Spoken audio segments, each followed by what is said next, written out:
Bonjour. Il y a un mois, la presse aux États-Unis révélait que des troupes formées par le Pentagone se battaient contre d'autres troupes formées par la CIA au nord de la Syrie. Alors la presse là-bas s'étonnait de ces contradictions, mais nous en avons une conclusion.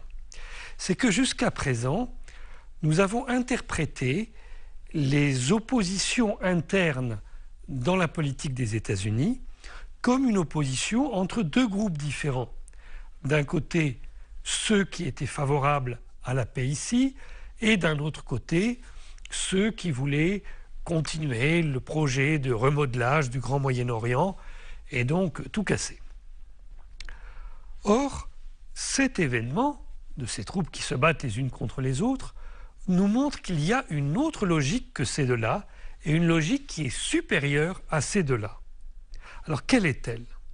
En fait, pour comprendre ce qu'est le fond de la stratégie internationale des États-Unis, il ne faut pas regarder simplement la Syrie. Il faut regarder l'ensemble du projet dans la totalité du monde en même temps.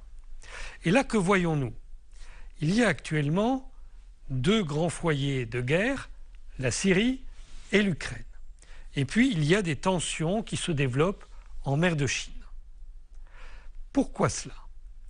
Parce que les États-Unis, pour conserver leur domination économique et politique sur le reste du monde, doivent s'assurer qu'à aucun moment la Chine et la Russie ne parviendront à développer des voies commerciales continentales qui leur permettraient d'envahir complètement le marché européen et finalement de dominer économiquement l'ensemble de la planète.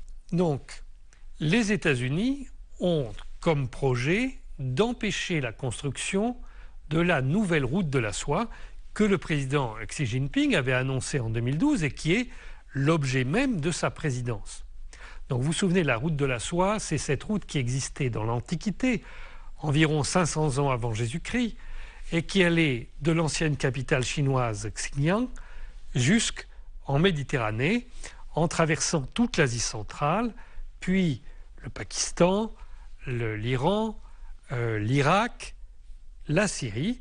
Et donc la route passait par le désert, arrivait à Palmyre, puis à Damas, se divisait alors en deux. Les marchandises lourdes partaient sur Antioche, qui maintenant est syrien, mais ça c'est assez récent, et turc, pardon, jusque-là c'était syrien, et puis une deuxième route pour les choses plus légères, mais plus rapides, allait à Tyr, qui actuellement est au Liban. De là, les marchandises chinoises se déversaient sur toute la Méditerranée et sur l'Europe.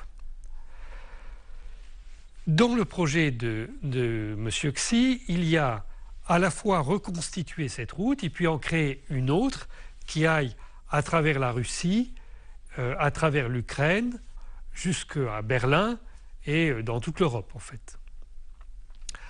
L'opération qui a été menée en Ukraine coupe la route de la soie à cet endroit-là. Donc il a été projeté de passer par la Biélorussie, et M. Xi est allé en Biélorussie, ils ont signé plein de traités à ce moment-là, mais aujourd'hui, la Biélorussie est en train de changer de camp, et vous savez qu'il y a quelques mois, la Biélorussie a vendu des armes au Qatar, des armes qui ont probablement été utilisées par les djihadistes ici, mais ça n'est pas sûr, ça peut être aussi utilisé en Libye ou au Yémen.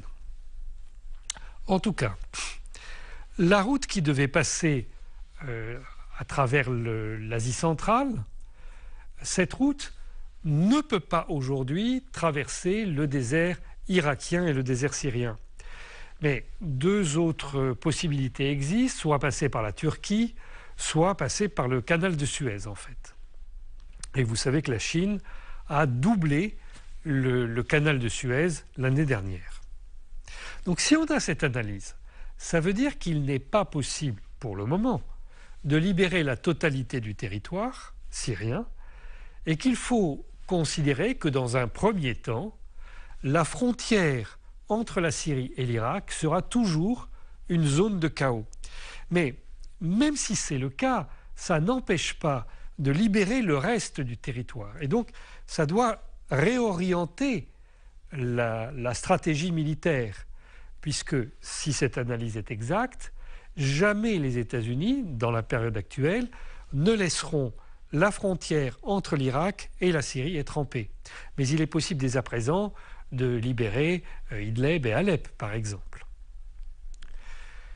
Donc nous devons conserver à l'esprit cette stratégie, nous rendre compte qu'elle domine l'ensemble des relations internationales, puisque aujourd'hui, par exemple, les négociations commerciales des États-Unis, le TTIP en Europe, le TPP avec l'ASEAN, visent uniquement à maintenir l'Union européenne en dehors du contact avec la Russie et l'ASEAN en dehors du contact avec la Chine. Mais c'est toujours la même stratégie d'empêcher la construction de la nouvelle route de la soie. Donc, conservons cette analyse en tête et réorientons la stratégie militaire.